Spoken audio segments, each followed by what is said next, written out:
اور ان میں بعض ایسے ہیں کہ تمہاری طرف کان لگاتے ہیں، تو کیا تم بہروں کو سناؤ گے اگرچہ کچھ بھی سنتے سمجھتے نہ ہو؟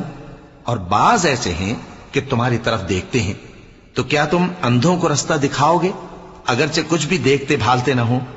اللہ تو لوگوں پر ذرا بھی ظلم نہیں کرتا، لیکن لوگ خود ہی اپنے آپ پر ظلم کرتے ہیں۔ اور جس دن اللہ ان کو جمع کرے گا تو وہ دنیا کی نسبت ایسا خیال کریں گے کہ گویا وہاں گھڑی بھر دن سے زیادہ رہے ہی نہیں تھے، اور آپس میں ایک دوسرے کو شناخت بھی کریں گے۔ جن لوگوں نے اللہ کے روبرو حاضر ہونے کو جھٹلایا وہ خسارے میں پڑ گئے اور راہیاب نہ ہوئے۔ اور اے پیغمبر، اگر ہم کوئی عذاب جس کا ان لوگوں سے وعدہ کرتے ہیں تمہاری آنکھوں کے سامنے نازل کریں یا اس وقت جب ہم تمہیں اٹھا لیں، بہرحال ان کو ہمارے ہی پاس لوٹ کر آنا ہے۔ پھر جو کچھ یہ کر رہے ہیں اللہ اس کو دیکھ رہا ہے۔